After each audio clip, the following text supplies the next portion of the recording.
Mr. John Adler is the National President of the National Law Enforcement Officers Association.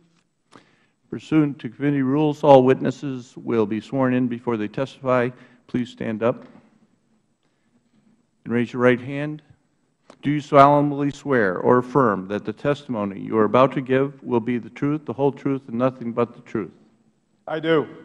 Let the record reflect that the witness answered in the affirmative.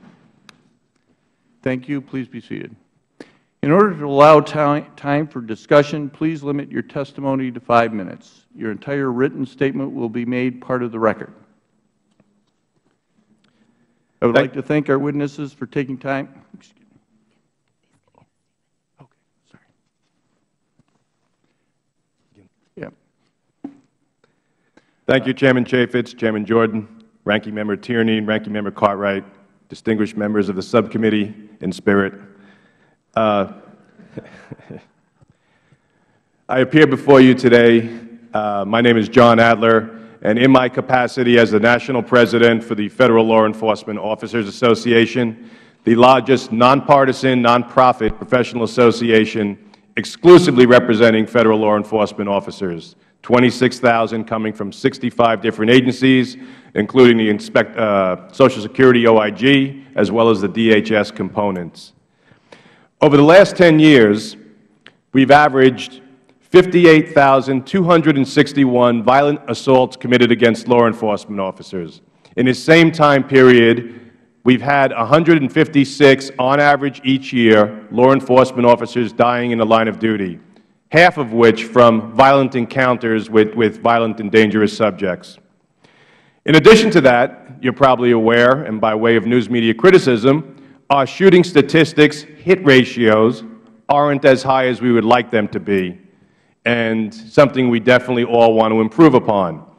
By way of information from my organization's attorneys, for this year, this calendar year, we are averaging 1 shooting incident per week with Federal law enforcement officers across the country. What I glean from that is we need to improve both the quality and the frequency of our tactical training, and that will not get done by dry firing or dry firing alone. By way of my background, and not to waste time, but I've been in Federal law enforcement 22 years. I'm a tactical instructor. I taught at FLETC. I'm a charter member of the International Law Enforcement Educators Training Association. I have my master's degree in human resource and law enforcement training, basically a training buff. One thing I have learned from my experience, the saying holds true, you fight like you train. And you could basically substitute the word fight with policing. You'll police the way you train. And if you're weak in one, you will inevitably be weak in the other.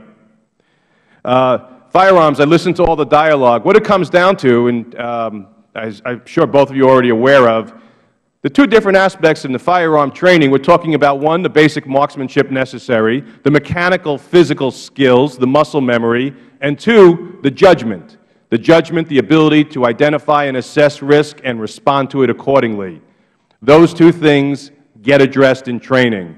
In terms of ammo consumption, one is very regimented. The PQC, Pistol Qualification Course, which does vary, and I've learned today that the relative components do qualify 4 times a year, which is good, may shoot different courses of fire, but on average it's 50, 60 rounds per course of fire. And what we've heard, and what holds true for the other law enforcement agencies that were not addressed today, is each time they go to the range, they'll shoot an average of 2 courses of fire with the requisite number of rounds for that course of fire. Not to mention the ammo that they use, which I didn't include in my opening statement or written statement, for low-light shooting, tactical shooting, judgmental shooting, and those types of training where they will use their what I call street carry ammo as well. In some instances, I did mention in my written statement, it didn't really come up during the hearing, but the issue of frangible ammo.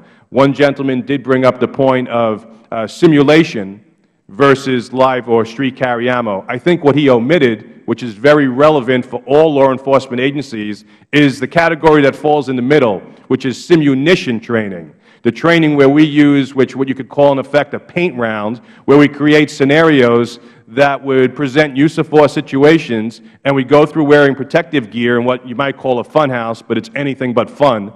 and we have role players, and we put our law enforcement officers in a situation where they have to make, crack decisions to assess different scenarios and respond accordingly. That's critical training, and that wasn't addressed by the gentleman, but I throw that out there because that's a part of the training continuum in firearms.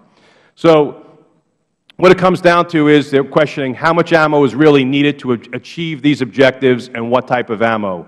The part about accountability, I'll leave that to the components, but I obviously believe, and as a career or an experienced instructor, you can't compromise accountability. We all know that. We should all embrace it and appreciate it.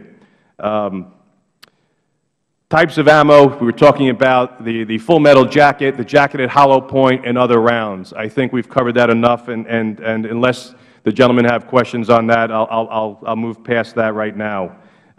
In terms of Social Security, one thing I will say to get on the record during my time is that Social Security sometimes may be overlooked and minimized as simply an IG that investigates senior citizen fraud. In fact, the Social Security number in the hands of violent drug dealers and other violent criminals becomes dangerous contraband, and they do, in fact, and I'm pointing to where the Inspector General was sitting, get involved in investigations pursuing very violent criminals, so there is an absolute need for them to train as much as they do. In terms of DHS, I'll just say in closing on my time that I would like the opportunity to address two questions that I don't think were necessarily addressed. One is the comparison between the military, although actually the gentleman you're questioning did elicit that, the difference between the requirements for our military versus law enforcement, and the second, comparing the DH cabinet versus the individual law enforcement component within the Social Security IG, why there would be differences in a number of rounds used in training purposes.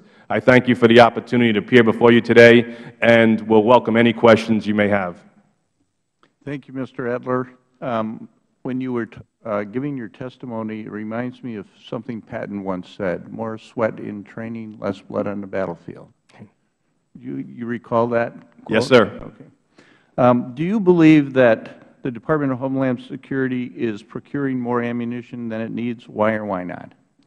I think it's definitely, listening to the testimony, it's a very imperfect system. We have a lot of ammo that obviously was prioritized to go overseas to support our military troops and our overseas engagement.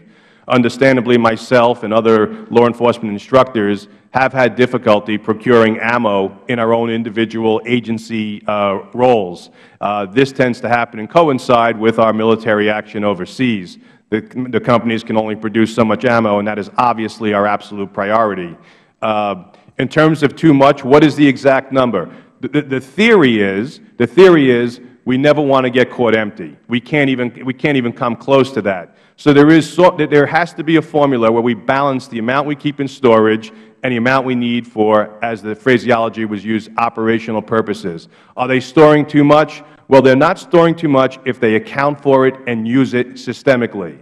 They would be storing too much if, in fact, they couldn't do those things and they couldn't account for them. The last thing we want is we don't want the public to perceive us as some History Channel law enforcement hoarder group. We're not hoarders. We're doers. It's an action verb. So certainly accountability goes a long way towards maintaining our credibility.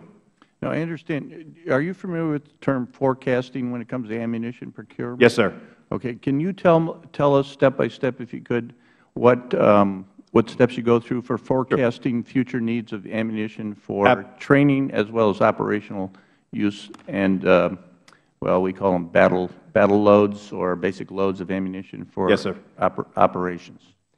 You want to assess your current complement of law enforcement officers. You want to assess what you're anticipating hiring in terms of new officers coming on, and you also want to assess your anticipated attrition. In other words, you need to know how many bodies are going to need the ammo, as well as the incidents, the type of incidents where the ammo may be employed in a field capacity. So you have to assess both field carry as well as training needs. And in order to do that, the starting point is, how many bodies do you have? If you don't have bodies, you don't need the bullets. But you do have to project and forecast. Now, right now, we're facing some economic challenges. So for fiscal 14, we're probably going to be limited in the universe of Federal law enforcement hiring. That would probably impact, or that should impact, the amount of ammo we purchase. Alternatively, we have to also assess what's going on in the field, the level of violent crime, the need for preparedness, the need to train. We more recently saw in Boston the capturing of the second suspect, who was on scene first and who shot first. Federal law enforcement officers. And the point being that, and what I'm getting from my own sources, from our attorneys, we're getting more involved in these shooting situations. So my point being is, in this forecasting, you assess your current complement, what you're anticipating your complement being by way of attrition and or hiring, as well as the demands in the field. How much ammo are we expending in real situations out in the field, and what do we anticipate by analyzing the crime data made available to us? Plus training, qualifications, quarterly training. Well, yeah, that's sort of the more scientific part. We know exactly what our PQC is. That should be defined on paper so that you can mathematically quantify. The other part is a little bit more of a challenge. Do you have are you anticipating future cuts to the budget where it might jeopardize your ammo procurement? I think what we're going to feel is maybe not the ammo itself, but other equipment used in training. Something, you may have to go out, you need new ear protection, or eye protection. You need targets, obviously. You need flashlights when we do low-light training. So I think that everything has to be prioritized. Obviously the weapons and the ammunition come first. The ancillary equipment could be impacted by the budget cuts, absolutely. Thank you very much. Now turn to Ranking Member. Thank you, Mr. Chairman. Mr. Adler, thank you for coming here today, and I hope you don't feel that by the absence of some of the members that your testimony is any less important than others. Members, unfortunately, have corresponding hearings in other situations that conflict, and so they're bouncing back and forth on that. But your opening statement and your answers to our questions will certainly be put on the record and be available for every member to take into account. And I know the Chairman joins me in thanking you for being here today and being patient enough to wait through the first hearing as well. Now, I want to thank you also for the information you've given us. I think you've done it very concisely, and you hit it right out of the park. I mean, told us what we need to know from your perspective on that. So I won't belabor you too much on those particulars because I think you did a great job. But I want to just note that the cooperation level between law enforcement and the public has been extraordinarily high since the Boston Marathon incident on that, and the mutual respect for law enforcement and the public both ways has been especially high as well. And I think that that's deserved, and people are very, very appreciative of the work that's done and the danger that officers are put in and the sacrifices their families make. I think the Vice President spoke to that very eloquently yesterday when I had the opportunity, I guess, if one way of saying it, to be at Sean Collier's service at MIT. And the Vice President spoke and talked very clearly about what families go through every time a law enforcement officer walks out the door. You always pray and hope that they're going to come back, but you never know on the basis and the weight that has on families as well as the officer. So Sean Collier certainly paid with his life, and Richard Donahue, another officer who's still in the hospital, hopefully recovering, and quickly we hope on that, a testament to the work and the risks that officers take. So through you, I guess, to the rest of the law enforcement community, we want to express our appreciation for the work that you do, as well as your testimony here today. I really, as I said, I don't have any particular questions on your testimony. I think you gave us exactly what has to be considered as we make our calculations on the equipment. I won't go into my comments again about sequestration and the fact that when you do have to make adjustments to the equipment that you use in training or on the job, we have to be real careful that this inability of Congress to make a decision and set out priorities based on some rational basis and like that, instead have these arbitrary and capricious cuts straight across the board, don't really adversely impact the safety of the men and women that are out there protecting us, as well as the public safety as well. So thank you, Mr. Adler. I appreciate it. Thank you, sir. And just if I may add that as a New Yorker and a career Yankee fan, I've never been so proud as to stand in Fenway Park on the field this past Sunday during the Law Enforcement Appreciation game and event to pay tribute to both Sean and all of our heroes, both fallen and still active. And it was an honor to be there, and thank you for everything you do in the great state of Massachusetts as well as Boston and Watertown. It may be the end of a good rivalry because I know many people commented on the Yankees actually having Sweet Caroline sung at the middle of the game, which was very impressive and meant a lot to people. It was a very, very emotional time, and it was good. So that may be shot. We may not have a rivalry anymore. We'll just have to get along and play for the sake of playing. Thank you. Thank you, sir. Mr. Adler, having worked in the past with law enforcement, both Federal and State and local level, I understand the heart of most of the officers I worked with. It's always been in the right place, there for the right reasons. And I want to thank you, sir, for being here today and for everything you do in law enforcement. God bless you, and God bless all our officers out there, first responders. And I'd like to thank all our witnesses for taking time for their busy schedules to appear before us. The committee now stands adjourned. Thank you. Thanks, sir.